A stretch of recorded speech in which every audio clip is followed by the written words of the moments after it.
আল্লাহ তাআলা বলছেন, وَقَضَى رَبُّكَ أَلَّا تَعْبُدُوا إِلَّا إِيَّاهُ।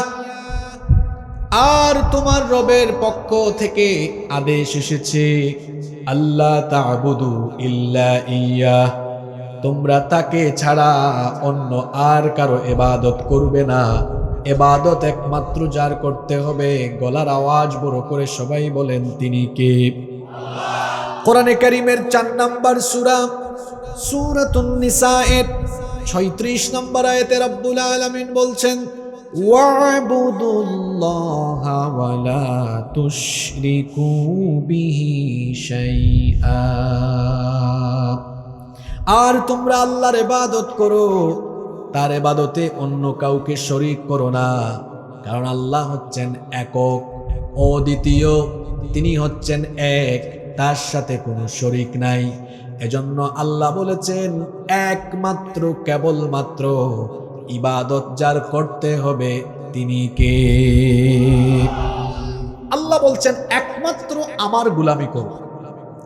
প্রশ্ন হচ্ছে, কেন আমরা আল্লাহর গোলামি করব? আল্লাহর গোলামির প্রয়োজনীয়তা কি? কেন, কোন কারণে করব? মৌলিকভাবে সংক্ষেপে বলতে গেলে 3টি কারণে মানুষকে অবশ্যই আল্লাহর গোলামি করতে হবে। কয়টা কারণে? 3টি কারণে অবশ্যই মানুষকে আল্লাহর গোলামি করতেই হবে।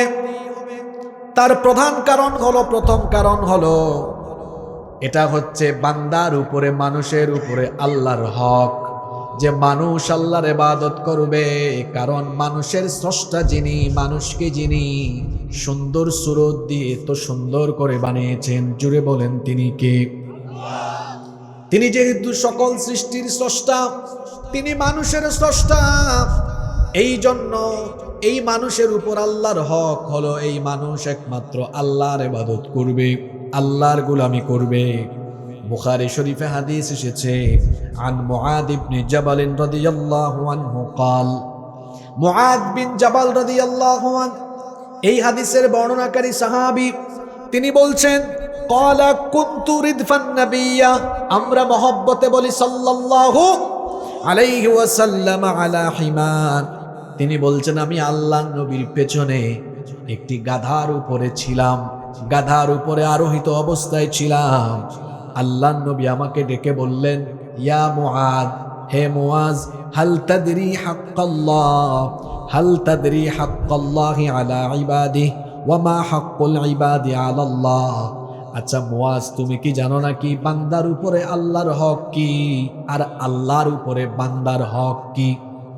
মুআজ বিন জাবাল রাদিয়াল্লাহু আনহু জবাবে বললেন, আল্লাহু ওয়া রাসূলুহু আ'লাম, এ ব্যাপারে আল্লাহ এবং তার রাসূলই ভালো জানেন। আল্লাহর নবী তখন বললেন, মুআজ রে শোনো, ফা ইন্না হাক্কাল্লাহি আলাল ইবাদি আন ইয়াবুদুহু ওয়া লা ইউশরিকু বিহি শাইআ। বান্দার উপরে আল্লাহর হক হলো যে বান্দা কেবলমাত্র আল্লাহর ইবাদত করবে, আর অন্য কাউকে আল্লাহর সাথে শরীক করবে না। ওয়া হাক্কাল ইবাদি আলাল্লাহি আল্লা ইউআযযিবা মান লা ইউশরিকু বিহি শাইআ। আর আল্লাহর উপরে বান্দার হক হলো, আল্লাহ শিরক করে না, এই রকম ব্যক্তিকে কখনো তিনি আযাব দিবেন না। সুবহানাল্লাহ। শিরকের গুনাহ হলো সবচাইতে বড় কবিরা গুনাহ। যদি শিরকের গুনাহে মত্ত থেকে কেউ দুনিয়া থেকে চলে যায়, তার জন্য জান্নাতকে যিনি হারাম করে দিবেন তিনি কে? এজন্য আল্লাহ কোরআনে কারীমে বলেছেন, ইন্নাহু মান ইউশরিক বিল্লাহি ফাকাদ হারামাল্লাহু আলাইহিল জান্নাতা ওয়া মাওয়াহুন নার। নিশ্চয়ই যে ব্যক্তি আল্লাহর সাথে শিরক করে, তার জন্য আল্লাহ তাআলা জান্নাতকে হারাম করে দিয়েছেন, আর জাহান্নামকে তার জন্য অবধারিত করে দিয়েছেন। শিরকের আরেকটা কুফল হলো, এরা আল্লাহর ক্ষমা থেকে বঞ্চিত হয়ে যায়, এবং এদের সকল আমলগুলোকে যিনি বরবাদ করে দেন। গলার আওয়াজ বড় করে বলেন, তিনি কি? আমাদের উপরে আল্লাহর হক হলো, আমরা কেবলমাত্র ইবাদত করব কার? কারণ আমাকে আপনাকে বানিয়েছেন কে? আরো আস্তে বলেন, আমাকে আপনাকে বানিয়েছেন কে? আল্লাহ বানিয়েছেন। এজন্য আল্লাহর ইবাদত করব, আল্লাহ এর জন্য এটা কোরআনের শুরুতে শিখিয়ে দিয়েছেন, পড়ো। আল্লাহ শিখিয়ে দিলেন বান্দারে এভাবে বলো, ইয়্যাকা না'বুদু ওয়া ইয়্যাকা নাস্তাঈন। আমরা একমাত্র আপনার ইবাদত করি, আর সাহায্য চাই কার কাছে? নাকি মাজারে টাজারে যান আপনারা? চিটাগাঙে কিন্তু মাজার আছে, আর বাংলাদেশে এমন এমন মাজার আছে আপনি শুনলে হাসবেন। এগুলা গুগল শরীফে সার্চ করবেন, দেখবেন আমার সব কথা মিলবে। গেদাসা, খেতাসা, বুদাইসা, টাকিসা, ল্যাংটাসা, তালা বাবা, পাগলা বাবা, ডাইল চাল বাবাও আছে। যেগুলা বলছি একটাও মিস নাই, সব গুগলে মিলায় দেখবেন, সব আছে। এমনকি গত 2 বছর আগে আমি ওই যে ফরিদপুরের পাশে রাজবাড়ি ওদিক দিয়ে যাচ্ছি, দেখি বিরাট বড় সাইনবোর্ড, সেখানে লেখা আছে জামাই পাগল বাবার দরবার শরীফ। আমি চিন্তা করলাম এত আশ্চর্যজনক নাম, একটু ছবি তুলি।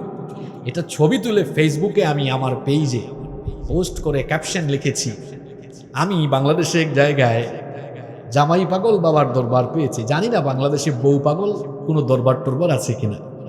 5 মিনিট যেতে না যেতেই ওই যে মুন্সিগঞ্জ জেলা আছে না, মুন্সিগঞ্জের গজারিয়া থেকে এক ভাই কমেন্ট করে ছবি সহ লিখেছে, কয় হুজুর আছে তো, আমার এলাকায় বউ মস্তানের মাজার আছে। কি আজীব দেশে বাস করি আমরা। অনেক মানুষ আছে মাজারে গিয়ে সাজদা দিয়ে মাজারে শুয়ে থাকা লোকটার কাছে চেয়ে তার ঈমানকে সে ধ্বংস করে দেয়। চাইতে হয় একমাত্র কার কাছে? আল্লাহ ছাড়া কারো কাছে চাওয়া যায়? ঈমান ঠিক করতে হবে। কেন আল্লাহর ইবাদত করতে হবে? 1 নাম্বার পয়েন্ট বলেছি, এটা হলো মানুষের উপরে কার হক। হক মানে কি? অধিকার। হক মানে হলো নাম্বার 2 নাম্বার, কেন মানুষ আল্লাহর গোলামি করবে? 2 নাম্বার কারণ হলো, এটা হচ্ছে মানুষকে সৃষ্টির উদ্দেশ্য। মানুষকে সৃষ্টির উদ্দেশ্যই হলো মানুষ ইবাদত করবে কার? কোরআনে কারীমের 51 নাম্বার সূরা সূরাতুয যারিয়াতের 56 নাম্বার আয়াতে আল্লাহ এর জন্য বলেছেন, ওয়ামা খালাকাতুল জিন্না ওয়াল ইনসা ইল্লা লিয়াবুদুন। I didn't create the jinn kind and mankind except my worship. জিন আর মানব জাতিকে আমার গোলামি, আমার ইবাদত ছাড়া অন্য কিছুর জন্য সৃষ্টি করি নাই। মানুষকে যে উদ্দেশ্যে সৃষ্টি করা হয়েছে, উদ্দেশ্য আল্লাহ আয়াতে বলেছেন, মানুষ একমাত্র কেবলমাত্র ইবাদত করবে কার? মানুষ কেন আল্লাহর ইবাদত করবে? 3 নাম্বার কারণ হলো, এটা হচ্ছে আমরুল্লাহ, এটা আল্লাহর অর্ডার, এটা আল্লাহর হুকুম, এটা আল্লাহর আদেশ। কোরআনে কারীমের 2 নাম্বার সূরা সূরাতুল বাকারা এর 21 নাম্বার আয়াতে আল্লাহ তাআলা বলছেন, ইয়া আইয়ুহান নাসু উবুদু রাব্বাকুমুল্লাযী খালাকাকুম ওয়াল্লাযীনা মিন ক্বাবলিকুম লাআল্লাকুম তাত্তাকুন। ইয়া আইয়ুহান নাস, হে মানুষ, হে মানব জাতি, উবুদু রাব্বাকুম, তোমরা তোমাদের রবের ইবাদত করো। উবুদু আমরের সিগা, আল্লাহ বলেছেন ইবাদত করো, এটা আদেশ। কার ইবাদত? রাব্বাকুম, তোমাদের রবের। এবার পুরুষ মানুষের মতো গলার আওয়াজটা বড় করে বলেন তো দেখি, আমাদের রব যিনি তিনি কে? আল্লাহ আদেশ করছেন তোমরা তোমাদের রবের ইবাদত করো। কেন আল্লাহর ইবাদত করতে হবে? কারণ এটা আল্লাহর হুকুম। কোরআনে কারীমের অসংখ্য জায়গায় আল্লাহ এভাবে আদেশ দিয়েছেন। আর আল্লাহর এই আদেশগুলো আমরা কেমনে পেলাম? যুগে যুগে আল্লাহ তাআলা তার এই বাণীগুলোকে মানুষের কাছে পৌঁছে দেওয়ার জন্য যুগে যুগে তিনি পয়গাম্বার পাঠিয়েছেন। বলেন তো দেখি, সকল নবী রাসূলরা তাদের গোলামির দাওয়াত দিয়েছেন না আল্লাহর গোলামির দাওয়াত দিয়েছেন?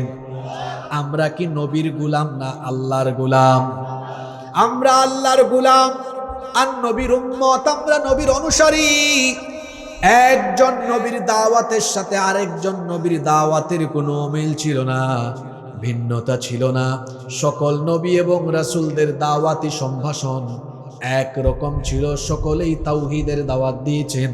এজন্য কোরআনে কারীমের 18 নম্বর সূরা সূরাতুন নাহলের 36 নম্বর আয়াতে আল্লাহ তাআলা বলছেন, ওয়ালাকাদ বাআসনা ফি কুল্লি উম্মাতির রাসূলা আন ই'বুদুল্লাহা ওয়াজতানিবুত তাগুত।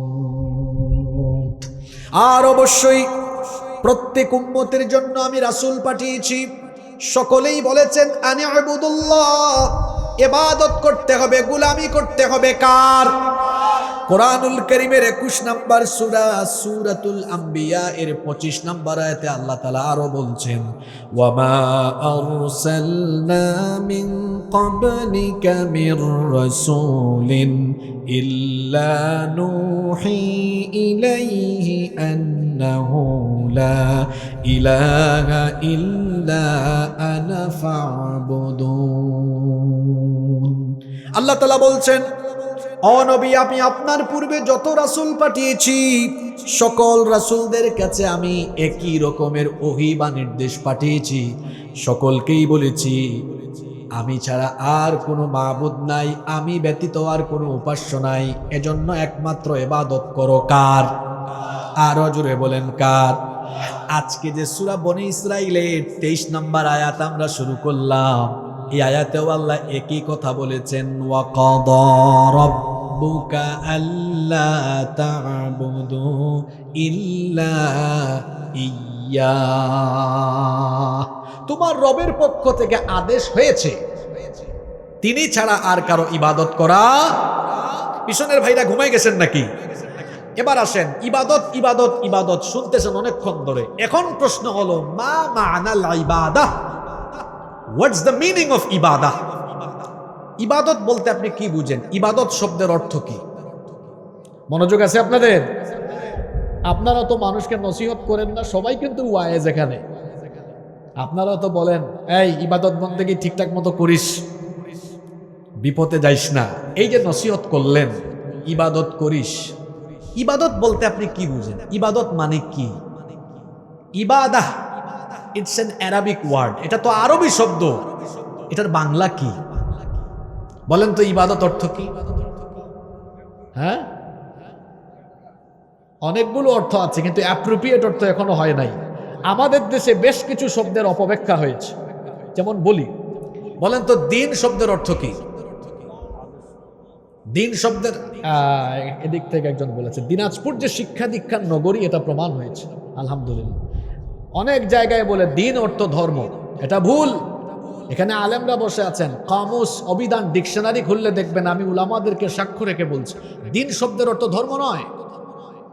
তো দিন শব্দের অর্থ যদি ধর্ম হয়, দেখি এটার অর্থ করেন মালিকি ইয়াউমিদ্দিন, এখানে দিন আসছে না? তো এটা অর্থ কি? দিন শব্দের অর্থ বিচার দিবস। এখন দিন অর্থ একটা না, কোরআনে দিন শব্দের প্রায় 20-এর অধিক অর্থ আছে। 20-এর অধিক, অনেক অর্থ আছে। এটি ব্যাপক অর্থবোধক শব্দ, কিন্তু দিন শব্দের মৌলিক অর্থ হলো জীবন ব্যবস্থা। দিন মানে ধর্ম নয়। গাজউল ফিকরি, বুদ্ধিবৃত্তিক যুদ্ধ চলছে পৃথিবীতে, এটা হলো তলোয়ারের চাইতে আরো ভয়াবহ যুদ্ধ। কি বুঝে ঠিক বলছেন আমি জানি না। বুদ্ধিবৃত্তিক যুদ্ধ হলো সেটা যে তলোয়ার দিয়ে যুদ্ধ না করে বুদ্ধি দিয়ে, জ্ঞান দিয়ে, শিক্ষা ব্যবস্থা ধ্বংস করে দিয়ে, অপসংস্কৃতি একটা জাতির ঘাড়ে চাপিয়ে দিয়ে গোটা জাতিকে সর্বনাশ করে ফেলা। এটা বাংলাদেশে চলছে, এটা বাংলাদেশে চলছে। যেমন কেমনে চলছে, আমার দেশেরই এক ক্লাসের পাঠ্য বইয়ে লেখা আছে, বাংলাদেশে 4 ধর্মের মানুষ বাস করে। বাংলাদেশের প্রধান 4টি ধর্ম হলো, বাংলাদেশে প্রধান 4টি ধর্ম রয়েছে, হিন্দু, ইসলাম, বৌদ্ধ, খ্রিস্টান। যারা বাংলা শিক্ষিত মানুষ আপনারা বলবেন, হুজুর এখানে অসুবিধাটা কি হয়েছে? ঠিকই তো আছে, এই বুদ্ধিবৃত্তিক যুদ্ধটা আপনি বুঝেন নাই। এখন এই কথাটা এইভাবে বলা উচিত হয় নাই, বলা উচিত ছিল বাংলাদেশে 4 ধর্মের মানুষ বাস করে, কিন্তু এখানে সংখ্যানুপাতের দিক থেকে প্রধান ধর্ম হলো ইসলাম, অতঃপর হিন্দু, অতঃপর খ্রিস্টান, অতঃপর বৌদ্ধ। না বলে কথাটা বলছে কিরকম দেখছেন? শুধু তাই না, আগে হিন্দু যে বলছে তা না, আবার আরেক কথা বলছে, প্রধান 4টি ধর্ম। ওগুলো কি প্রধান? জোরে বলেন, ওগুলো কি প্রধান? দিন শব্দের অর্থ ধর্ম নয়। ধর্ম মানে কি? যা কোনো বিষয় ধারণ করে, যেমন পানির ধর্ম ভিজিয়ে দেওয়া, আগুনের ধর্ম পুড়িয়ে দেওয়া। ইসলাম এই শব্দেরও অপব্যাখ্যা হয়েছে। কই ইসলাম অর্থ শান্তি। কোথায় পেয়েছেন আপনি? ইসলাম শব্দের মাদ্দা সিলমুন মানে শান্তি, কিন্তু ইসলাম শব্দের অর্থ শান্তি নয়। তাহলে ইসলাম শব্দের অর্থ কি? এটা কোরআন শরীফেই ব্যাখ্যা আছে। আল্লাহ জাতির পিতা। জাতির পিতা কে? এটাও কইতে পারলেন না। জোর করে জাতির ঘাড়ে কি জাতির পিতা চাপিয়ে দেওয়া যায়? মিল্লাতা আবিকুম ইব্রাহিম। ইব্রাহিম আলাইহিস সালামকে আল্লাহ কি বলেছেন কোরআনে? ইদ ক্বালা লাহু রাব্বুহু আসলিম ক্বালা আসলামতু লিরাব্বিল আলামিন। ইব্রাহিম আলাইহিস সালামকে আল্লাহ বলেছেন, ইব্রাহিম তুমি আসলিম, আত্মসমর্পণ করো। তিনি সাথে সাথে বলেছেন আসলামতু লিরাব্বিল আলামিন, জগৎ সমূহের প্রতিপালকের কাছে আমি আত্মসমর্পণ করলাম। সুবহানাল্লাহ। ইসলাম মানে হলো সারেন্ডার করা, আত্মসমর্পণ করা। আত্মসমর্পণ করতে হয় কার কাছে? ঠিক এমনি ভাবে এই যে ইবাদত শব্দের মূল একটা অর্থ আছে, অভিধান খুলেন অনেকগুলো অর্থ পাবেন। আল ইবাদা ইয়ানি আত-তাআ, আয-যিল্লু, আল খুদুউ ওয়াল ইনকিয়াদ। ইবাদত মানে হচ্ছে নতজানু হওয়া, নত হয়ে যাওয়া, বিনয়ী হয়ে যাওয়া, আনুগত্যের মস্তককে অবনত করে দেওয়া। সংক্ষিপ্ত এক শব্দে যদি ইবাদতের অর্থ বলি, ইবাদত শব্দের এক শব্দের অর্থ হলো আনুগত্য। কথা বুঝলে একদম পিছন দিক থেকে যেন আওয়াজ আসে, জুড়ে বলেন ইবাদত শব্দের অর্থ কি? আনুগত্য। ইবাদত শব্দের অর্থ হচ্ছে আনুগত্য, আর ইবাদতের ভিত্তি হলো আনুগত্য। ইবাদতের ভিত্তি কি? আনুগত্য। এখন ইবাদত মানে বুঝেন, আল্লাহ বলেছেন আমি ছাড়া কারো ইবাদত করবে। ইবাদত মানে কি বুঝলাম? জোরে বলেন ইবাদত মানে কি? আনুগত্য। এই আনুগত্যটা আগে হবে কার? রসুলের এবং আল্লাহর রসুলের, এই দুইজনের আনুগত্য হবে। এবার আসেন, আমরা ইবাদত বলতে কি বুঝছি? আমরা ইবাদত বলতে মনে করি 5 ওয়াক্তের নামাজ একটা ইবাদত, রমজান মাসের রোজা ইবাদত, সামর্থ্য থাকলে যাকাত দেওয়া ইবাদত, সামর্থ্য থাকলে হজ করা ইবাদত, সামর্থ্য থাকলে মাহফিলে 50,000 টাকা কিছু দান দেওয়া, কিছু দান সৎকা করা ইবাদত। ঠিক আছে, আপনাদের বুঝ, এগুলো সবই ইবাদত, কিন্তু শুধুমাত্র এগুলার নামে ইবাদত নয়। এগুলা সবই ইবাদত, কিন্তু এগুলোই শুধু ইবাদত না, এগুলোর বাহিরেও আপনি দৈনন্দিন যে 24 ঘন্টা সময় কাটান, ওই 24 ঘন্টা আল্লাহ এবং রসুলের আনুগত্য মোতাবেক কাটানোর নাম হলো। এখন আপনি যদি বলেন শুধুমাত্র নামাজ রোজা হজ যাকাত ইবাদত, তাহলে আমি আপনার কাছে পাল্টা প্রশ্ন করছি, বলেন তো 24 ঘন্টার মধ্যে 5 ওয়াক্তের নামাজ আদায়ে যে সময় ব্যয় হয়, এই সময়কে একসাথে করলে আনুমানিক কত সময় লাগতে পারে? 1 ঘন্টা। তো যদি শুধুমাত্র নামাজের নাম ইবাদত হয়, তো 1 ঘন্টা না হয় আপনি নামাজের মাধ্যমে আল্লাহর ইবাদত করলেন, নামাজের বাইরে এখনো বাকি আছে কয় ঘন্টা? ওই 23 ঘন্টা আনুগত্য হবে কার? এত আসতে বললেন কেন? আনুগত্য হবে কার? এই আনুগত্যটা কেমনে হবে? আমি নামাজ থেকে বের হলাম, আমি ব্যবসা করব, কার হুকুম মেনে? এই যে আমি আল্লাহর হুকুম মেনে ব্যবসাটা করলাম, এটার নাম কি? ইবাদত। এটার নাম কি? আমি আমার বউয়ের সাথে কিভাবে চলাফেরা করছি, এটা কি আল্লাহর হুকুম মেনে করছি কিনা? অর্থাৎ আমি আমার বউয়ের সাথে সদাচার করি কিনা, ইনসাফ করি কিনা? যদি করি, এটাও আমার। জোরে বলেন, এটাও আমার। এখন মাহফিলে না এসে চাইলে আড্ডা দিতে পারতেন না? আড্ডা দিলেন না, চিন্তা করেছেন যাই একটু কোরআন শুনি, সময়কে কাজে লাগালেন, এটাও আপনার ইবাদত। তার মানে নামাজের বাইরে বাকি 23 ঘন্টা আপনি যা করবেন ওইটা সব ইবাদত হবে। কখন?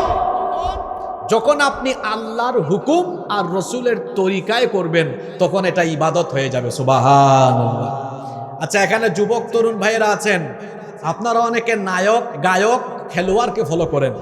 অনেকে আছে তার পছন্দের খেলোয়াড়ের চুলের কাটিং ফলো করে চুল রাখে, তার পছন্দের নায়ক বা গায়কের স্টাইল ফলো করে পোশাক পরিধান করে।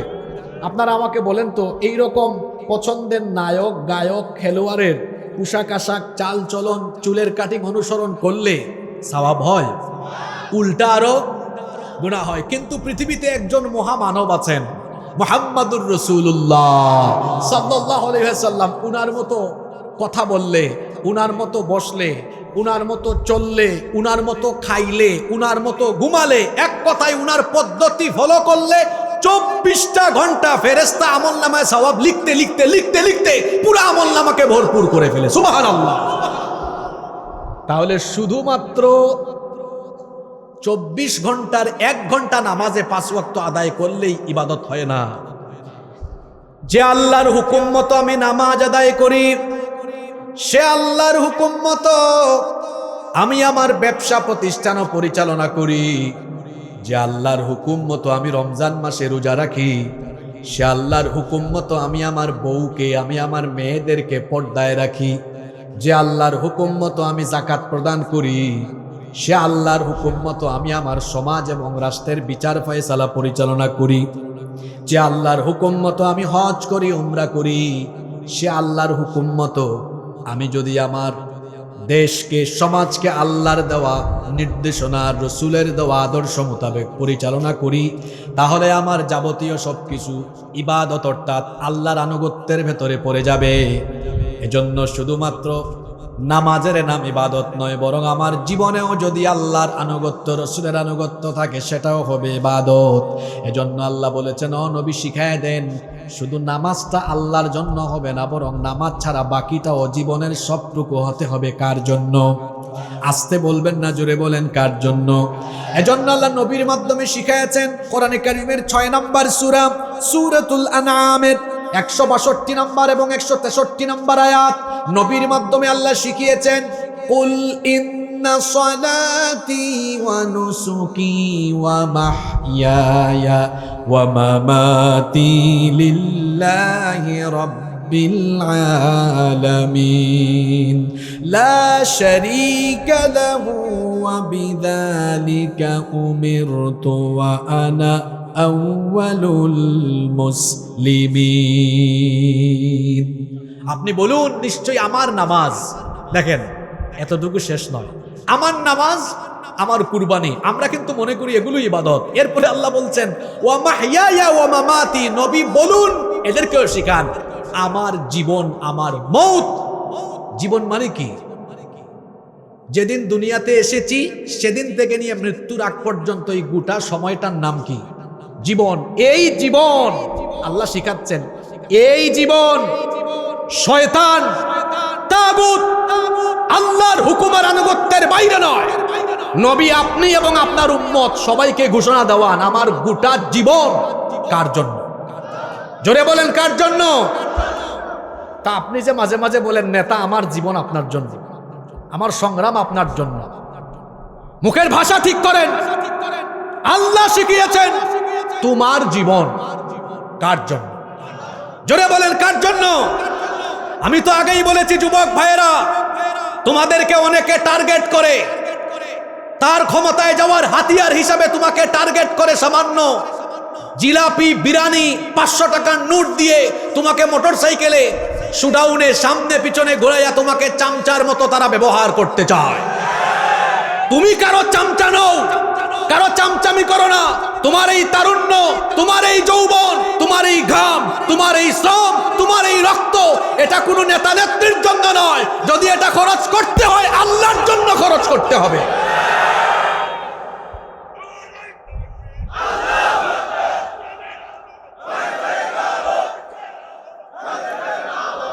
তাহলে ইবাদত মানে কি? নামাজ রোজার নাম, হজ যাকাতের নাম শুধু ইবাদত নয়, বরং আমি যে আল্লাহর হুকুমে নামাজ পড়ি, আমি যে আল্লাহর হুকুমে রোজা রাখি, হজ করি, যাকাত দেই, সে আল্লাহর হুকুমে আমি আমার পরিবার চালাবো, আমার সমাজ চালাবো, আমার দেশ চালাবো, এর নাম হচ্ছে ইবাদত। এখন আপনি মসজিদ চালান আল্লাহর আইনে, আল্লাহর আনুগত্য মোতাবেক। আপনার বিবেকের কাছে প্রশ্ন রেখে গেলাম, আপনার সমাজ আর দেশ চালান কোন শয়তানের আইনে? কি বেশি আঘাত পেয়েছেন নাকি কথা? এটা আমাকে তো কোরআনের কথা বলতেই হবে। ইবাদত মানে হলো আনুগত্য। এই আনুগত্য কি শুধু মসজিদে হয়, শুধু হজে হয়, শুধু যাকাতে হয়, শুধুমাত্র রমজানের রোজায় হয়? এই আনুগত্য হবে কতক্ষণ? না না না, এই জবাব আমিও দিব না, আপনিও দিবেন না। এই জবাব দিবে এখন কোরআন শরীফ। আল্লাহকে জিজ্ঞেস করছি, আল্লাহ এই আনুগত্যটা কতক্ষণ হবে? আপনি বলেন। আল্লাহ এবার কোরআনের 15 নম্বর সূরা, সূরা হিজরের 99 নম্বর আয়াতে জবাব দিয়ে দিয়েছেন, ওয়া'বুদ রাব্বাকা হাত্তা ইয়াতিয়াকাল ইয়াকিন। মৃত্যু আসার আগ পর্যন্ত এভাবেই ইবাদত আর আমার আনুগত্য করে চলতে হবে। অর্ডারটা কার? অর্ডারটা কার? আপনি কামটা করছেন কি? আপনি কোরআন শরীফকে ওয়াজের প্যান্ডেলে তুলে দিয়ে, আপনার এলাকার মসজিদের তাকে রেখে দিয়ে, মাদ্রাসার লাইব্রেরিতে রেখে দিয়ে, হাফেজি মাদ্রাসার রেহালের উপরে রেখে দিয়ে আপনার আদালতে ঢুকাইছেন মানুষের তৈরি করা আইন। আপনি আপনার সমাজ রাষ্ট্র চালানোর জন্য ঢুকাইছেন শয়তানের তৈরি করা, মানুষের তৈরি করা আইন। ব্যাপারটা হলো এমন যে আপনি মসজিদে আল্লাহর আইন মানেন, মাদ্রাসায় আল্লাহর আইন মানেন, মাহফিলেও মানেন, কিন্তু যেখানে মানতে গেলে আপনি চুরি বাটপারি করতে পারবেন না, সেখানে আপনি মানেন না। অথচ আল্লাহ তাআলা বলছেন এই কোরআন শুধু মসজিদ মাদ্রাসা পরিচালনার জন্য নয়। তাহলে কেন আমি দিয়েছি? শোনো, কোরআনে কারীমের 16 নম্বর সূরা, সূরাতুন নাহলের 89 নম্বর আয়াতের শেষাংশে আল্লাহ বলেছেন, وَنَزَّلْنَا عَلَيْكَ الْكِتَابَ تِبْيَانًا لِكُلِّ شَيْءٍ وَهُدًى وَرَحْمَةً وَبُشْرَى لِلْمُسْلِمِينَ। আর আমি আপনার কাছে এই কিতাব নাজিল করেছি তিবয়ানাল লিকুল্লি শাই, সকল জিনিসের সুস্পষ্ট বর্ণনা দিয়েছি।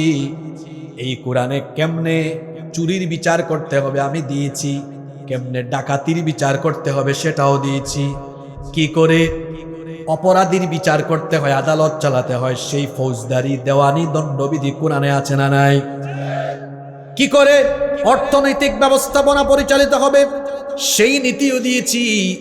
যদি একেবারে সংক্ষেপে বলতে চাই তাহলে মূল কথা হলো সকল কিছু পরিচালনার যত নীতিমালা দরকার, সকল নীতিমালার মূল নীতি কোরআনের ভেতরে যিনি ঢুকাইয়া দিয়েছেন তিনি কে? এজন্য আল্লাহ কোরআনে কারীমের 6 নম্বর সূরা, সূরাতুল আনআমের 38 নম্বর আয়াতের শেষাংশে বলছেন, মা ফাররাতনা ফিল কিতাবি মিন শাইইন সুম্মা ইলা রাব্বিহিম ইউহশারুন। মা ফাররাতনা ফিল কিতাবি মিন শাই, এই কিতাবে আমি কিচ্ছু বাদ দেই নাই, কিছুই বাদ দেই নাই, সব দিয়েছি। একবার একজন মাহফিলের পরে আমারে বলে, হুজুর আপনি যে আজকে ওয়াজ করছেন কোরআনে সব দিয়েছি। আমি এক রেস্টুরেন্টে চাকরি করি, সকালবেলা রুটি বানাই। আপনি বলেন তো কেমনে রুটি বানাইতে হয় এই কথা কোরআন শরীফে আছে না নাই? কেমনে রুটি বানাইতে হয় আছে না নাই? আপনাদের কি মনে হয় আছে নাকি এটা? হ্যাঁ আছে, আছে না? আছে তো, কি আপনাদের বিশ্বাস হয় না? ইমানে তো কমজোরি আছে, বলেন আছে না নাই? আছে আছে, বলেন আছে না নাই? কোথায় আছে? আমি তারে বললাম, ভাই কোরআন এটার জবাব আছে, জবাবটা শোনান তো। আমি বললাম, ফাসআলু আহলা যিকরি ইন কুনতুম লা তা'লামুন, তুমি যদি কোনো জিনিস না জানো, যারা জানে তাকে জিজ্ঞেস করো। কথা বুঝেন নাই? তার মানে তুমি রুটি বানাইতে না জানলে, যে রুটি বানাইতে জানে, কোরআন বলতেছে তার কাছে গিয়ে যে প্রশ্ন করে জেনে বুঝে শিখে নাও। এই উত্তরও কোরআনে আছে না নাই? কোরআনের ফর্মুলা গ্রহণ করলে আমাদের লাভ না লস? জোরে বলেন, লাভ না লস? আমাদের দেশ স্বাধীন হয়েছে কত বছর হয়েছে? 54 বছর। আমরা আজকে কোনো রাজনৈতিক কথা বলবো না, আমরা আজকে আমজনতার পার্টি। আমরা এখানে সবাই আজকে আমরা আমাদের নিজেদের লাভের কথা বলবো। রাজি আছেন আপনারা? আসেন আমরা আমাদের লাভ খুঁজে নেই। শুরুতেই আমাদের মা বোনদের কথা বলি। দেখেন 54 বছর দেশ স্বাধীন হওয়ার বয়স হয়েছে, এর মধ্যে 32 বছর দেশ শাসন করেছেন নারীরা। তার মানে আমার মা বোনরা আগায় আছেন। আর আপনারা কত বছর? 22। কত বছর? আপনারা পিছিয়ে আছেন না? তাও আপনারা একজন মিলে না, কয়েকজন মিল্লা 22 বছর। আর উনারা মাত্র কয়জন? 2 জনে 32 বছর। আমি 2 জনের কথাই বলতেছি। দেখেন তারা এট এ টাইম এমনভাবে থেকেছেন যে সরকার দলীয় যিনি নেতা তিনি নারী, বিরোধী দলীয় নেতাও নারী, স্পিকারও নারী, শিক্ষামন্ত্রী নারী, স্বরাষ্ট্রমন্ত্রীও নারী। শুনেন, আমি যে কথা বলতে চাচ্ছি এবার ওইটা শুনেন।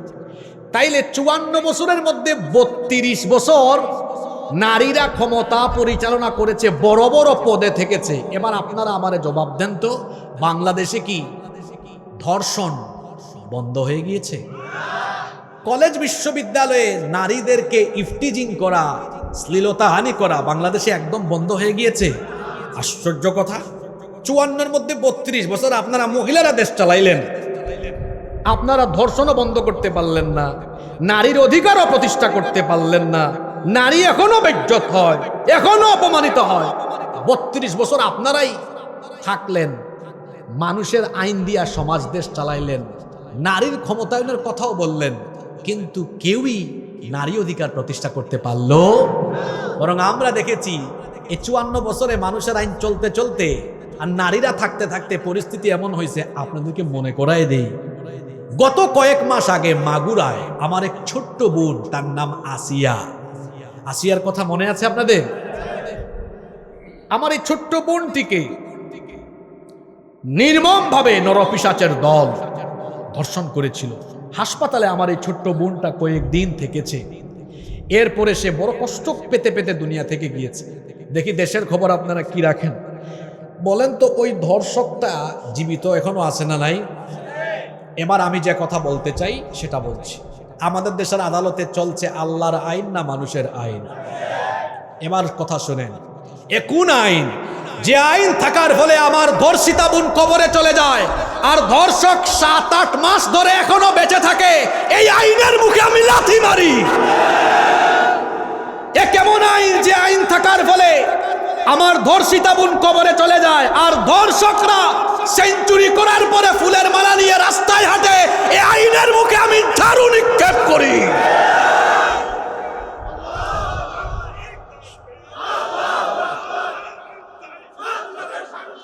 শোনেন শোনেন শোনেন শোনেন, আমারে কথা বলতে দেন,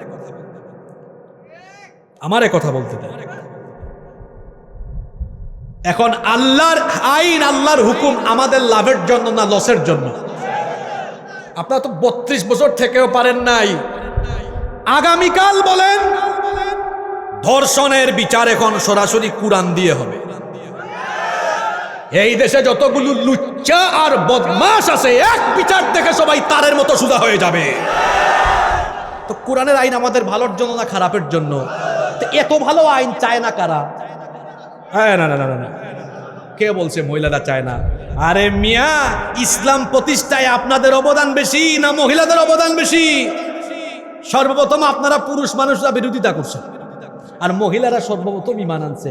আম্মাজান খাদিজা রাদিয়াল্লাহু, আপনারা প্রথমে বিরোধিতাই করছেন, আর ওইদিকে প্রথমেই একজন নারী সুমাইয়া রাদিয়াল্লাহু আনহা জীবন দিয়ে শহীদ হয়ে গিয়েছে। সুবহানাল্লাহ।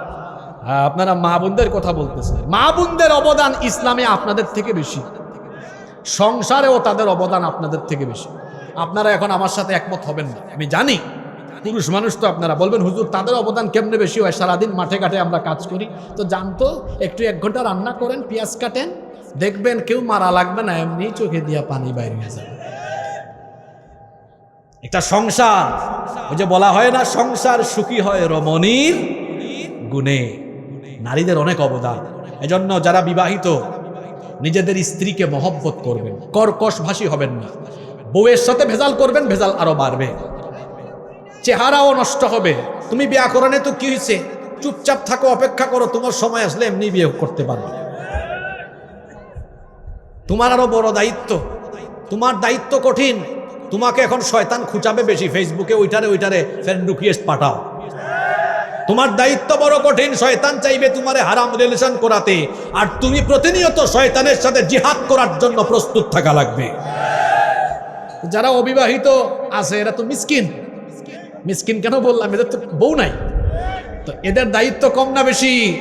ভাই, নারীর ফান্দে পড়ো না, মানে ফিতনায় পড়ো না, জীবনকে ধ্বংস করে ফেলবা। চরিত্র ঠিক রাখো, চরিত্র ঠিক রাখো, আল্লাহ তাআলার কাছে দোয়া করো, আল্লাহ অবশ্যই নেককার জীবন সঙ্গী দিবেন। আল্লাহ যেন দেন, বলেন আমিন। যারা বিবাহিত হেরাও কইছে আমিন। তারা কি আরো চায় নাকি? চায় না? মহিলা প্যান্ডেলে আজকে যদি ভাবি আপনার খবর শুনে আজকে বাড়ির যান না, তারপর ধরবে চাই, চাওয়া আপনারে বুঝাবে। আচ্ছা, আমরা যেখানে ছিলাম সেখানে চলে যাই। তাহলে দেখেন তো আল্লাহর আইন আমাদের জন্য ভালো না খারাপ? এখানে দল মত বাদ দিয়া কথা বলেন। কোরআনের মাহফিল কি রাজনীতির মাহফিল নাকি? যে যে দল করেন সব দল ফালান। এখন আমরা কোরআন থেকে কথা বলছি। এখন আমাদের পরিচয়, আমরা বিএনপিও না, জামাতও না, জাতীয় পার্টিও না, এনসিপিও না। আমাদের পরিচয় এখন সবার একটা, আমরা মুসলমান। আমরা কি? জোরে বলেন, আমরা কি? শোনেন, যে বক্তা দলীয় সংকীর্ণতা নিয়ে কথা বলে, দলীয় সাইনবোর্ড ব্যবহার করে কথা বলে, এই বক্তার কথায় মানুষ হেদায়েত হয় না। আবার যদি কোনো শ্রোতা সেও তার দলীয় দৃষ্টিভঙ্গির আলোকে কথা শুনে, সেও হেদায়েত হবে না, কারণ ওর দৃষ্টিভঙ্গি এক জায়গায় সীমাবদ্ধ। আপনি যে কোনো দল করতে পারেন, নিষেধ করছি না, কিন্তু যখন কোরআন বলবেন বা শুনবেন তখন নিরপেক্ষ মগজে শুনবেন। হেদায়েত দিবেন কে? কারণ কোরআন আমাদের সবার, এটা আমাদের সবার জন্য নাজিল করেছেন কে? তাহলে আল্লাহর আনুগত্য শুধু মসজিদে না, সব জায়গায়? জোরে বলেন, সব জায়গায়, সকল জায়গায়, সব জায়গায় আল্লাহর হুকুম মানা আর নবীর আদর্শ মোতাবেক জীবন পরিচালনা করা, এর নাম হলো ইবাদত। আর এই ইবাদত অর্থাৎ আনুগত্যের ফর্মুলা আল্লাহর কাছ থেকে গ্রহণ করতে হবে। আর আনুগত্যের ফর্মুলার জন্য আল্লাহ একটা কিতাব নাজিল করেছেন। সেই কিতাবের নাম কি? এই কোরআন। কিছু জায়গায় মানবেন আর কিছু জায়গায় মানবেন না, এমনটা তো হতে পারে না। এজন্য আল্লাহ কোরআনে কারীমের 2 নম্বর সূরা সূরাতুল বাকারা এর 85 নম্বর আয়াতে বলছেন, আফাতুমিনুনা বিবাদিল কিতাবি ওয়া তাকফুরুনা বিবাদ।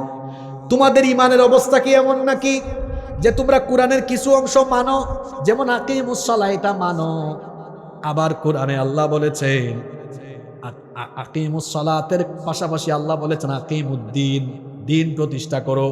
এটা বললেই বলো না এই জায়গাটা মানতে পারবো না, আমার সমস্যা আছে। আল্লাহ বলেছেন তো কিছু জিনিস মানো আর কিছু জিনিস মানো না। তোমার ইমানের হালত যদি এমন হয়, বান্দারে শোনো পরিণতিটা তোমার জন্য কেমন হতে পারে। ফামা জাযাউ মান ইয়াফআলু যালিকা মিনকুম ইল্লা খিজয়ুন ফিল হায়াতিদ দুনিয়া ওয়া ইয়াউমাল কিয়ামাতি ইউরাদ্দুনা ইলা আশাদ্দিল আযাব ওয়া মাল্লাহু বিগাফিলিন আম্মা তা'মালুন। যদি তুমি এভাবে কোরআনের কিছু মানো আর কিছু না মানো, তাহলে দুনিয়ার জীবনকে লাঞ্ছনায় আল্লাহ ভরপুর করে দিবেন, আর আখিরাতে কঠিন শাস্তি যিনি ভোগ করাবেন তিনি কে? দুনিয়ার লাঞ্ছনা আর আখিরাতের আযাব থেকে আমরা বাঁচতে চাই কি চাই না? আরো জোরে বলেন, চাই কি চাই না? এজন্য মসজিদে আল্লাহর আইন যেমন মানবো, তেমনি মসজিদের বাইরে 24 ঘন্টা একমাত্র যার হুকুম মানব তিনি কে?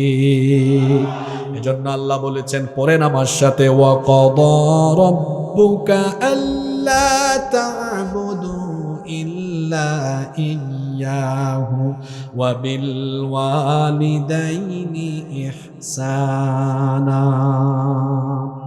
তোমার রবের পক্ষ থেকে আদেশ হয়েছে তিনি ছাড়া আর কারো ইবাদত করবে না।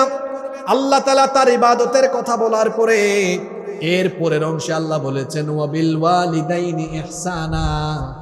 আমার আনুগত্যের পরে তোমার জন্য দায়িত্ব হলো যাদের সাথে সদাচরণ করবে, উত্তম আচরণ করবে। আমার আনুগত্যের পরেই তুমি যার আনুগত্য করবে তারা হলেন তোমার বাবা, তোমার মা। কাদের কথা বলা হলো? আরো জোরে বলেন, কাদের কথা? এই 2টা আয়াতের সংক্ষিপ্ত তাফসীর থেকে আমরা কি কি বার্তা পেলাম, আজকে শিক্ষা কি কি পেলাম, আসেন আমরা 2 মিনিটে বের করি। প্রথম শিক্ষা আমরা পেয়েছি, আজকে ইবাদতের অর্থ জেনেছি। ইবাদত মানে হলো কি? আনুগত্য। 2 নম্বর বার্তা পেয়েছি, শুধু নামাজ, রোজা, হজ, যাকাত আনুষ্ঠানিক ইবাদতের নাম ইবাদত নয়, বরং 24টা ঘন্টা আল্লাহর হুকুম মেনে প্রত্যেকটা সেক্টর আল্লাহর বিধান মতো পরিচালনার নাম হলো ইবাদত। 3 নাম্বার শিক্ষা আজকের আলোচনা থেকে পেয়েছি, এই কোরআন শুধু মসজিদে মানলে হবে না, মসজিদের বাইরে সব জায়গায় হুকুম চলবে কার? 4 নাম্বার শিক্ষা আমরা পেয়েছি, আল্লাহর আনুগত্যের পরে যাদের খেদমতের হুকুম আল্লাহ দিয়েছেন এবং আল্লাহ তাআলা তার ইবাদত যে আয়াতে ফরজ করেছেন ওই আয়াতে মা বাবার আনুগত্যকে ফরজ করে দিয়েছেন। সুবহানাল্লাহ, এটা কত বড় কথা। 5 নাম্বার শিক্ষা হলো, পিতামাতা এমন সেনসিটিভ, মা বাবাকে কষ্ট দিলে নামাজ, রোজা, হজ, যাকাত, মাহফিলে 1 লাখ টাকার সদকাও শেষ, নষ্ট, বিনা হিসাবে জাহান্নাম, বিনা হিসাবে। এজন্য বাবা মাকে কষ্ট দেওয়া যাবে না। আমি আপনাদেরকে অনুরোধ করব, যদি কেউ আব্বা আম্মাকে মনে কষ্ট দিয়ে থাকেন মাফ চাইবেন। আমি আমার একটা ব্যক্তিগত আমল যুবক ভাইদেরকে উদ্বুদ্ধ করার জন্য বলে যাই, আমি যখনই বাড়িতে যাই, আমার বাবা বেঁচে নেই, যখনই বাড়িতে যাই, যতবার মায়ের সামনে যাই ততবার মাকে বলি, মা যদি কোনো কারণে আমার উপরে অসন্তুষ্ট থাকেন দয়া করে মাফ করে দেন। আমার মা প্রায় সময় বলেন, তুমি এতবার মাফ চাও কেন? তখন আমি বলি, আম্মা আমি চাই না কোনো একটা কারণে আমার উপর অসন্তুষ্টি নিয়ে আপনি দুনিয়া থেকে যান, কারণ এটা আমার আল্লাহর হুকুম। আপনি অসন্তুষ্ট হলে আমার সব আমল বাতিল হয়ে যাবে। বাবা মা যাদের আছেন, ভাই একটু রাতের বেলা রুমে গিয়া বলেন, বাবা আপনার মাথাটা টিপে দিই, পাটা টিপে দিই, ঘুম পাড়াই। ছোটবেলায় আপনারে ঘুম পাড়াইছে কে? আপনার বাবা মা। আপনি আপনার বাবা মাকে ঘুম পাড়ান। কয়জন ভাই এখানে আছেন আমি জানি না, যে রাতে বাসায় থাকলে মা বাবাকে ঘুম পাড়ায় তারপরে ঘুমান? কয়জন এখানে আছেন সর্বশেষ কোন দিন আপনার আব্বা আম্মাকে একসাথে নিয়ে বসে খাবার খেয়েছেন, মাছের বড় টুকরাটা, গোশতের ভালো টুকরাটা আব্বার প্লেটে আম্মার প্লেটে দিয়ে বলেছেন, আব্বা আপনি এটা খান? সর্বশেষ কবে করেছেন মনে করে দেখেন। সর্বশেষ কবে আপনি বাজার থেকে ফল এনে লুকাইয়া আম্মার রুমে গিয়ে বলেছেন, আপনার একটু মুখে তুলে খাওয়ায় দেই? আপনি তো ছোটবেলা আমারে কত মুখে তুলে খাওয়াইছেন। মা বাপ বলবেন দরকার নাই দরকার নাই, কিন্তু খাওয়ায় দেন। মা বাপ খাবে আর মনে মনে বিড়বিড়িয়ে বলবে, আল্লাহ আমি আমার ছেলেটার উপর খুশি হয়েছি, তুমিও তার উপর খুশি হয়ে যাও। সুবহানাল্লাহ, দুনিয়া আখিরাত আপনার সফল হয়ে যাবে। অনুরোধ করে যাচ্ছি, আব্বা আম্মাকে কষ্ট দিবেন না, আব্বা আম্মাকে আঘাত দিবেন না। আব্বা আম্মাকে যারা আঘাত দিবে, কষ্ট দিবে, দুনিয়াও বরবাদ হয়ে যাবে, আখিরাতও বরবাদ হয়ে যাবে। আল্লাহ আমাদেরকে এই কথাগুলোর উপরে আমল করার তৌফিক দান করেন। আচ্ছা, আল্লাহুম্মা আমিন।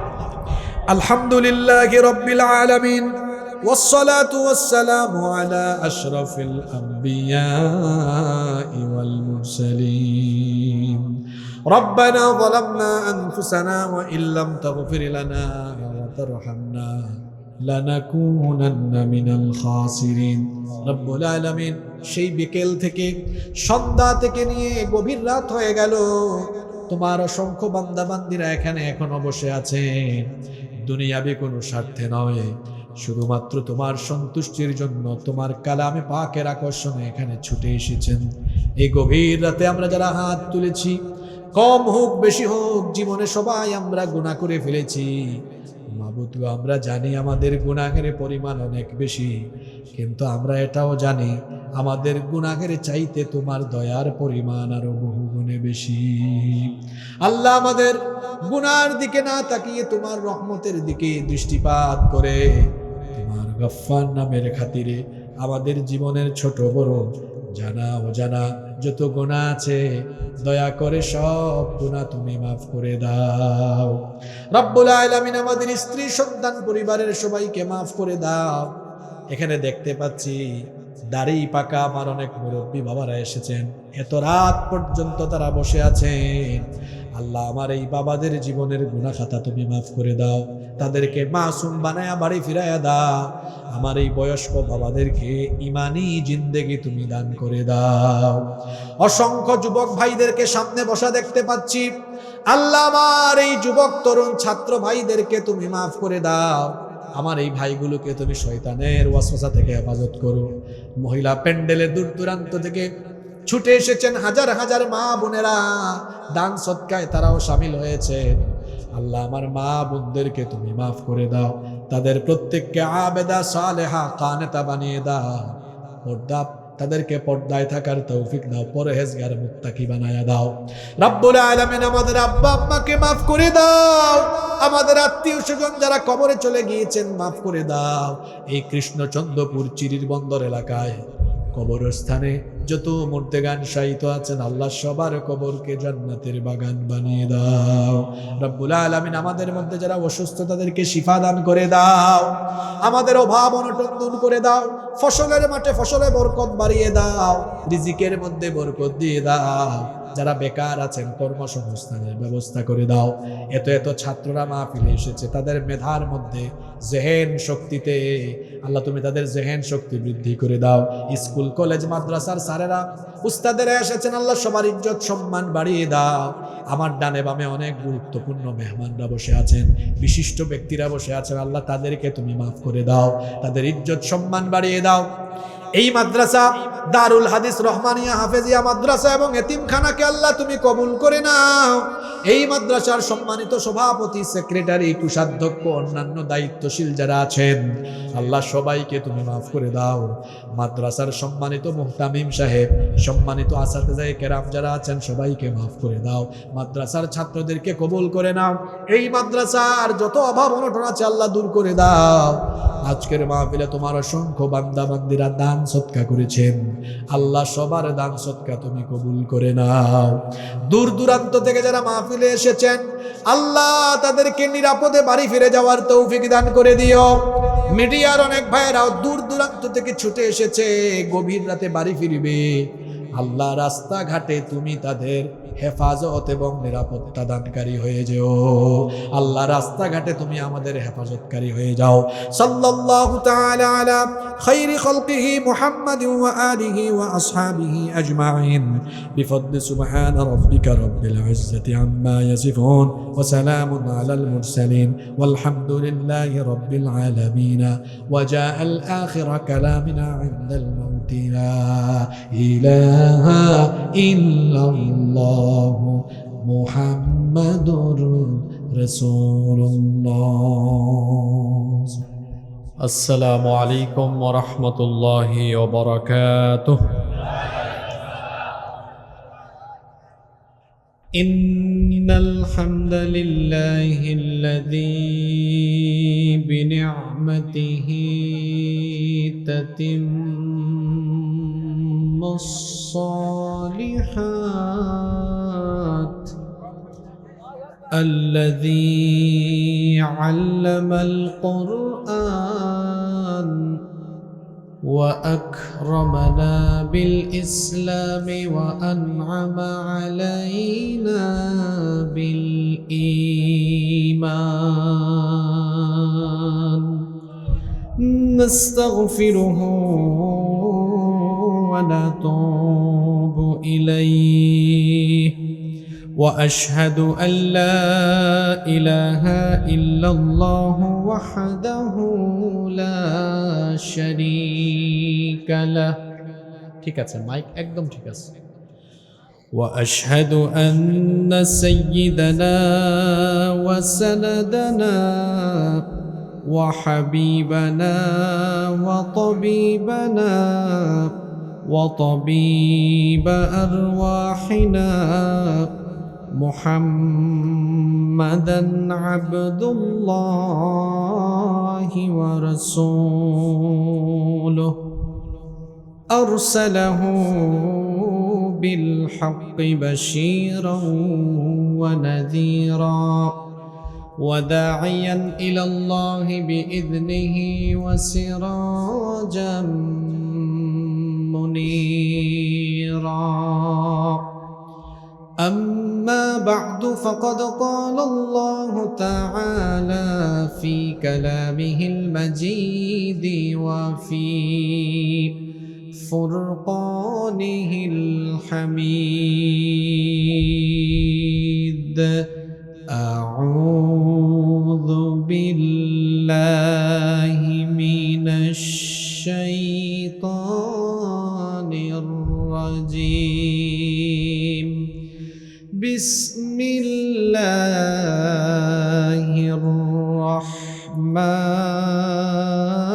الرحمن الرحيم وقضى ربك ألا تعبدوا إلا إياه إحسانا إما يبلغن عندك الكبر أحدهما أو كلاهما فلا تقل لهما أف ولا تنهرهما وقل لهما قولا كريما واخفض لهما جناح الذل من الرحمة وقل رب ارحمهما كما ربياني صغيرا ربكم أعلم بما في نفوسكم إن تكونوا صالحين فإنه كان للأوابين غفورا وقال تعالى في شان حبيبه إن الله وملائكته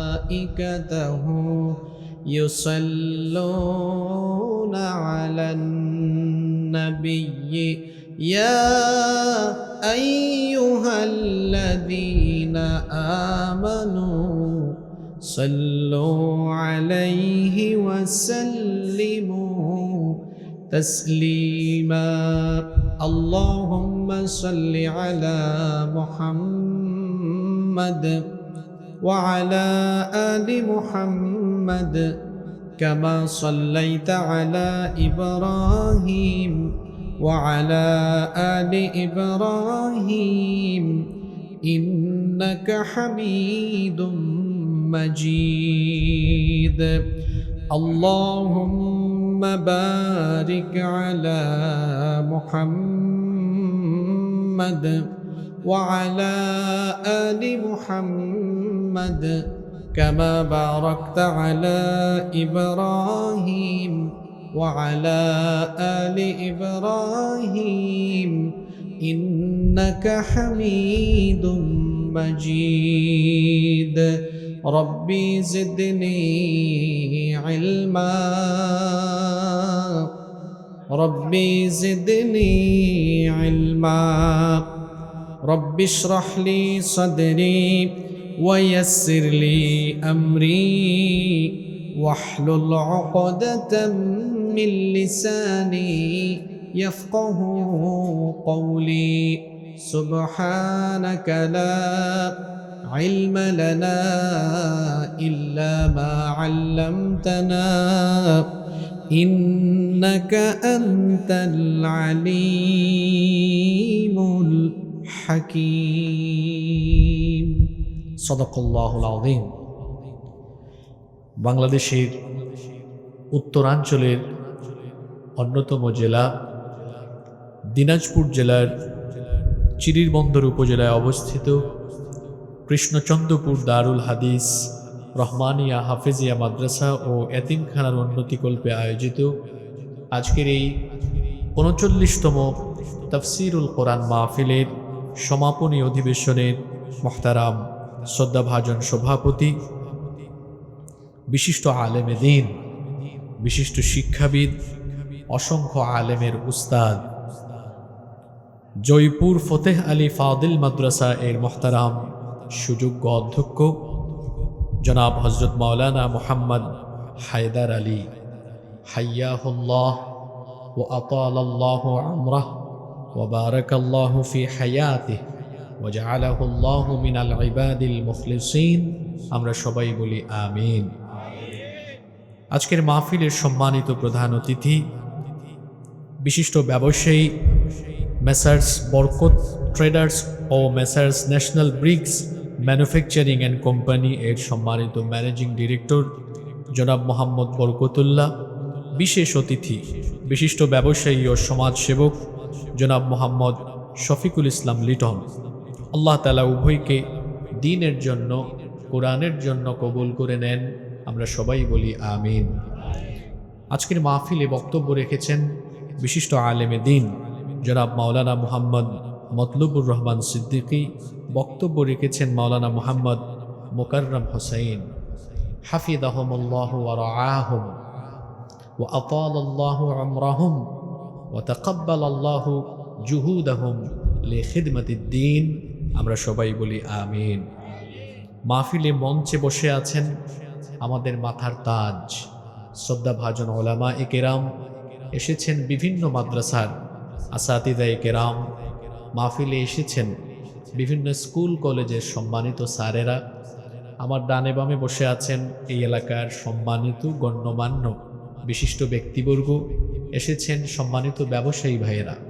আমার সামনে বসে আছেন আজকের আয়োজনের মূল আকর্ষণ, আমার পিতৃতুল্য সম্মানিত মুরব্বিয়ানে ইজাম, যুবক ভাইয়েরা, তরুণ ভাইয়েরা, ছাত্র ভাইয়েরা, মহিলা প্যান্ডেলে থাকা আমার শ্রদ্ধেয়া সম্মানিতা মা এবং বোনেরা, উপস্থিত বিভিন্ন এলাকা থেকে আগত মিডিয়ার প্রিয় কর্মী এবং সাংবাদিক ভাইয়েরা, পুলিশ প্রশাসনের এবং গোয়েন্দা সংস্থার সম্মানিত ভাইয়েরা, প্রিয় কৃষ্ণচন্দ্রপুর চিরির বন্দর তথা আমার প্রিয় সম্মানিত দিনাজপুরবাসী, আপনারা সবাই কেমন আছেন? আলহামদুলিল্লাহ, আমিও আল্লাহর রহমতে ভালো আছি। আমাদের সবাইকে সুস্থতার সাথে বাঁচিয়ে রেখে আজকের এই সুন্দর, বরকতময়, নান্দনিক এবং জান্নাতি এই আয়োজনে আমাদেরকে শামিল হওয়ার তৌফিক যিনি দান করেছেন, গলার আওয়াজ বড় করে সবাই বলেন তো তিনি কে? সেই মহান রবের জন্য হৃদয়ের সবটুকু ভালোবাসা, আবেগ, অনুভূতিকে উজাড় করে দিয়ে খুশি মনে প্রাণবন্ত আওয়াজে উচ্চ কণ্ঠে কালিমাত শুকর আদায় করে আমরা সকলেই পড়ছি আলহামদুলিল্লাহ। আমার সাথে সকলে পড়েন রব্বানা লাকাল হামদ হামদান কাসীরান তাইয়িবান মুবারাকান ফীহি। মোহব্বতে বলেন ইয়া রব্বি লাকাল হামদু ওয়া লাকাশ শুকরু কামা ইয়ামবাগি লিজালালি ওয়াজহিকা ওয়া আযীমি সুলতানিকা। আমার সাথে বলেন লাকাল হামদু বিল ঈমান ওয়া লাকাল হামদু বিল ইসলাম ওয়া লাকাল হামদু বিল কুরআন। আমরা প্রশংসা করলাম কার? আচ্ছা, বুদ্ধিমানের মতো জবাব দেন দেখি, ফায়দা হয়েছে কার? ফায়দা হয়েছে কার? ঘুম টুম আসে নাই তো? মেজাজ ঠিক আছে তো? আলহামদুলিল্লাহ, আল্লাহর প্রশংসা করেছি, কিন্তু ফায়দা হয়েছে কার? নিজের। কি বুঝলেন? হুদাই মানুষের সামনে পিছে চামচামি কইরা আরেকজনের জন্য স্লোগান দিয়া তারে খুশি করেন না, আপনার কোনো লাভ নাই, সব লাভ তার। আপনি কারো চামচামি না করে পৃথিবীতে আল্লাহ আর আল্লাহ রসুলের অনুসরণ করে আপনি আল্লাহর দ্বীনের পথে থাকেন, দুনিয়াতে আখিরাতে সম্মান বাড়িয়ে দিবেন কে? এজন্য আমি যুবক তরুণ ভাইদেরকে সব সময় বলি, বি এ প্রেস্টিজিয়াস পারসন, ব্যক্তিত্ববান হও। তুমি বিশ্ববিদ্যালয়ে পড়ো, বিশ্ববিদ্যালয় থেকে পাশ করে বের হয়েছো, তুমি কেন অশিক্ষিত, চরিত্রহীন, দুর্নীতিগ্রস্ত ব্যক্তিদের সামনে পিছনে গিয়ে চামচামি করো? এটা তোমার ব্যক্তিত্বের সাথে যায় না, এটা তোমার ব্যক্তিত্বের সাথে যায় না। তুমি নিজেকে এমন জায়গায় নিয়ে যাও যাতে তামাম পৃথিবী তোমার পিছনে ঘুরে। আল্লাহ বুঝার তৌফিক দান করেন। আল্লাহর প্রশংসা আদায় করেছি, অতঃপর অসংখ্য অগণিত দুরুদ এবং সালাম পেশ করছি সর্বকালের, সর্বযুগের সর্বশ্রেষ্ঠ মহামানব নবিয়ুনা ওয়া সাইয়্যিদুনা ওয়া কুদওয়াতুনা মুহাম্মাদুর রাসূলুল্লাহ সাল্লাল্লাহু আলাইহি ওয়াসাল্লামের প্রতি, যাকে আল্লাহ তাআলা আমাদের হেদায়াতের জন্য পাঠিয়েছেন। আল্লাহুম্মা সাল্লি আলাইহি আল্লাহুম্মা বারিক আলাইহি। সম্মানিত দিনাজপুরবাসী, লক্ষ লক্ষ টাকা খরচ করে এত মানুষের ঘাম, শ্রম, অর্থ, কষ্ট, মেহনতের ফলে আয়োজিত এই মাহফিলে বসে আমরা অপ্রাসঙ্গিক অহেতুক ফালতু কথা বলে আমরা এই পবিত্র মাহফিলের পরিবেশকে নষ্ট করতে চাই না, আমানতদারিতাও খেয়ানত করতে চাই না। এজন্য কোনো প্রকার বাড়তি কথা না বলে সরাসরি আমরা আল্লাহর কালাম থেকে হেদায়াতের নিয়তে কিছু কথা বলবো এবং শুনবো ইনশাআল্লাহ। আল্লাহ তাআলা আমাদেরকে হেদায়াতের নিয়তে বলার এবং শোনার তৌফিক দান করেন, আমরা বলি আমিন। আমি আপনাদের সামনে খুতবার ভেতরে কোরআনুল কারীমের 15 নম্বর পারায় অবস্থিত 17 নম্বর সূরা বনী ইসরাইল। এই সূরার আরেকটা নাম হচ্ছে সূরাতুল ইসরা। এই সূরার 23 থেকে 25 নম্বর আয়াত পর্যন্ত তিলাওয়াত করেছি। আজকে আমরা এই আয়াতগুলোর আলোকে হেদায়াতি কিছু কথা শুনব ইনশাআল্লাহ। আয়াত সংখ্যা কিন্তু বেশি না, আজকে আলোচনা করব মাত্র 3টা আয়াত থেকে। কিন্তু এই 3 আয়াতের ভেতরে আল্লাহ তাআলা এমন পথ নির্দেশনা দিয়েছেন যে এই 3 আয়াতের ভেতরে জান্নাতে যাওয়ার ফর্মুলা আল্লাহ সংক্ষেপে বলে দিয়েছেন। সুবহানাল্লাহ। এই 3 আয়াতে সংক্ষেপে আল্লাহ তাআলা জান্নাতে যাওয়ার ফর্মুলা বলে দিয়েছেন। আমরা আল্লাহর জান্নাত চাই কি চাই না? কারা কারা চান না হাত তুলেন। বাবা ঘুম আসছে? ঘুমাই যাইয়েন না, একটু মনোযোগ টেস্ট করলাম আর কি। সব জিনিসে হাত তুলেন না, মাঝে মাঝে কিছু প্রশ্ন উল্টাপাল্টা হবে, বুঝে শুনে জবাব দিব আমরা ইনশাআল্লাহ। চলেন আমরা কথা না বাড়িয়ে সওয়াবের নিয়তে আমার সাথে পড়েন। আউযু বিল্লাহি মিনাশ শাইতানির রাজীম। বিসমিল্লাহির রাহমানির রাহিম। ওয়াকাদা রাব্বুকা আল্লা তা'বুদু ইল্লা ইয়্যাহু ওয়া বিল ওয়ালিদাইনি ইহসানা। বিতাড়িত মরদুদ। ভাই ওই যে মাইকে ক্রিং ক্রিং আওয়াজ হয় না, এটা যেন না হয়, সাউন্ড কম থাকুক প্রয়োজনে। এমনি অবস্থা সিরিয়াস, এটা তো শ্বাস টেনে নিয়ে যায়। বিতাড়িত মরদুদ শয়তানের ওয়াসওয়াসা থেকে আল্লাহর দরবারে পানাহ চাইছি। দয়াবান মেহেরবান আল্লাহর নামে শুরু করছি। ইরশাদ হচ্ছে ওয়াকাদা রাব্বুকা আল্লা তা'বুদু ইল্লা ইয়্যাহ। আর তোমার রবের পক্ষ থেকে আদেশ হয়েছে, আর তোমার রবের আদেশ হয়েছে এই আল্লাহ তা'বুদু ইল্লা ইয়্যাহ, তোমরা একমাত্র তাকে ছাড়া আর অন্য কারো ইবাদত করবে না। এই আদেশটা কার? তাফসীরে এসেছে এখানে কদা শব্দটি দ্বারা আমর ফায়সালা হয়েছে, আল্লাহর তরফ থেকে নির্দেশ এসেছে, এটা বোঝানো হয়েছে।